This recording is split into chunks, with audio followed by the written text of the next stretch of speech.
It is now 9:29. Motion to come out of these exec session at 9:29. I'll second. He's got the second. All those in favor? Any opposed? Okay, back in session. So we got a couple of things to discuss. We discussed, Brian Todd's request for part-time help for summer program. So we're thinking give you flexibility on the wages, right? You know, we start out low, but if we gotta be a little bit more, so we're thinking like a cap 8,700. Sure. Where that's, the high end would be $17 an hour, 40 hours a week, 12 weeks.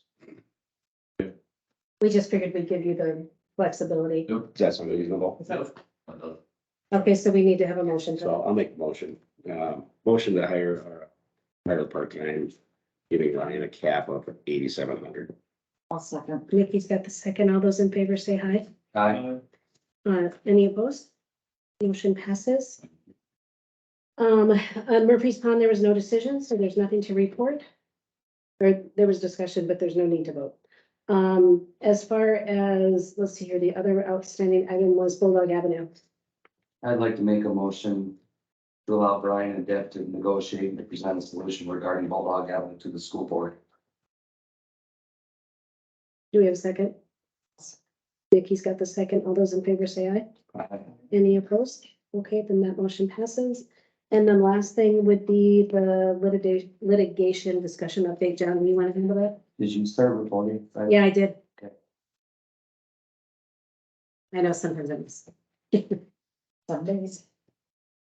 Okay, the Grant Park filed a notice of appeal to the Board of Adjustment on November 10. I filed a notice of claim, which is a tort claim with the city on November 10. Grant Park filed a verified petition for writ of certiorari on 11/23/2022. Filed a complaint for declaratory judgment also on November 23, 2022. I filed a motion for a temporary restraining order, which the judge promptly denied in December. On February 7th of 2023, Grant Park filed another verified petition for writ of certiorari, which appeals the Board of Adjustment final decision following the hearing on January 9th. Today, we had an hour and 10 or 20 minutes of arguments on the city's motion to dismiss the verified petition for writ of certiorari, claim for declaratory judgment. We've filed claims alleging the court did not have jurisdiction over those two lawsuits. Grant Park's counsel was there. I was there. Two of the lawyers from the Cadwell law firm were there. These suits against the city have triggered insurance coverage. So that's kind of how this played out. So the judge was extremely familiar with the record. And I want to tell you that with the suit filed on February 7th, it's over 1,000. It's over 1,000 pages of documents. This is a blizzard documents. I've never experienced anything like it in 40 years of law practice. And many, many trials, many appeals I've done. I've had a trial practice my entire career. So the judge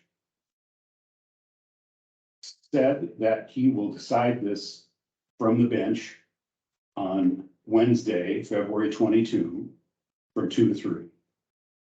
At that point, really, all of the findings come kind of merged into the judge's decision. And the judge's decision should be extremely enlightening because he's going to rule all these are issues of law. They're pure issues of law. And so we will have a decision a week from tomorrow.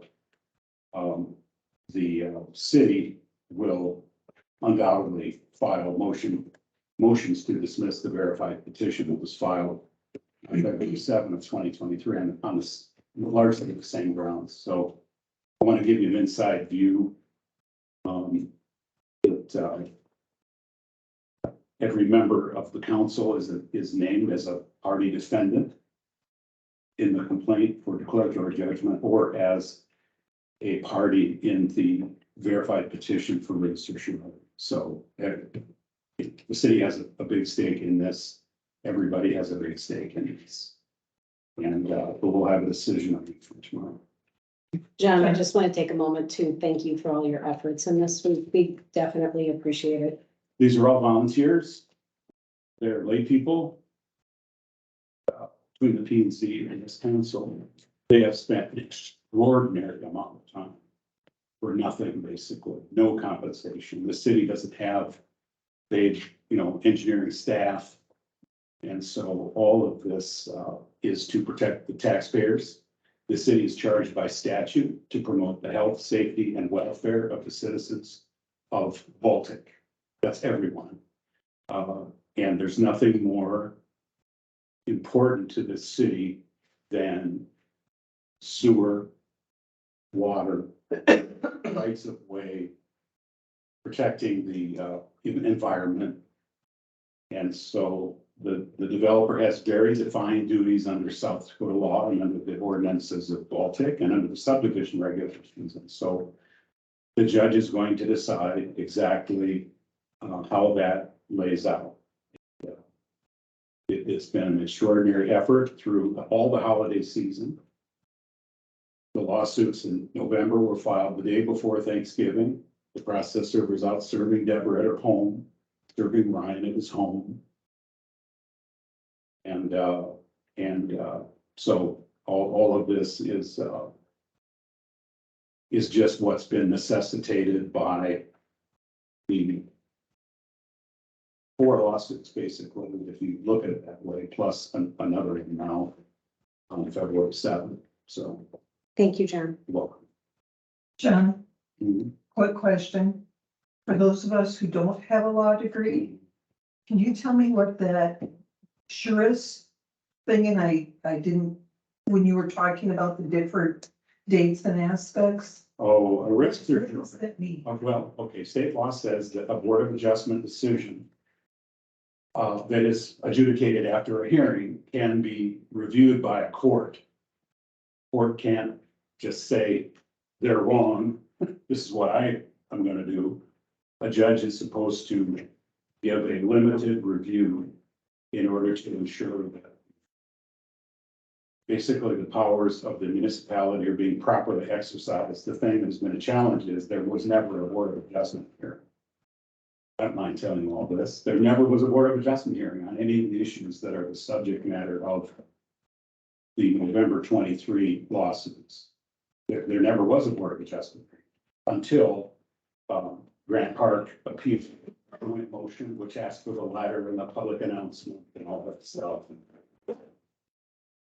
To clearly make the record straight about why all of the, why Simmons, and I'll probably forget the other people, why they're experiencing, and they were here. I mean, Deb, you were here. They all came to complain. You bet. Right, and so this is all in play. The DANR is involved. They've got their one separate thing kind of going, but the question is whether the developer has to comply with the subdivision regulations, which are ordinances of Sioux Falls or of fault. Yeah, I mean, it's just, and nobody's trying to hide the ball. It's No, just that we're all running breathlessly trying to. I know this has taken over your life. Huge, yeah, it's been huge. It's been about 6 months now. At the worst possible time. I have 3 grandkids, and I'd have loved to have spent time with them on Thanksgiving and Christmas, but it didn't happen. Because I'm down at the office, And here it's Valentine's Day and you're with us. and my wife's birthday is today. It's his wife's, yeah. Yeah, Double dip, God love double her. dip. she's used to She's a it great for woman. 44 years. Yeah, she's a I good mean, one. she's been through the whole program with law. We're all in the doghouse for being here on Valentine's Day for the record. So. Just 3 years vows. Make it a date. These are so lucky. Nothing says romance like taking her to City Hall. That's a whole new definition of cheap. Okay, I wrote that her a concludes nice. the business that we have to do tonight. I just need a motion to adjourn. Make a motion to adjourn at 9:39. Second. Perfect, Ryan and Brian, and all those in favor say aye. Any opposed? Perfect, we are done here. Thank you, everybody. Happy Valentine's Day. Right, say your name. Been trying to come out, we, not sitting, for the council.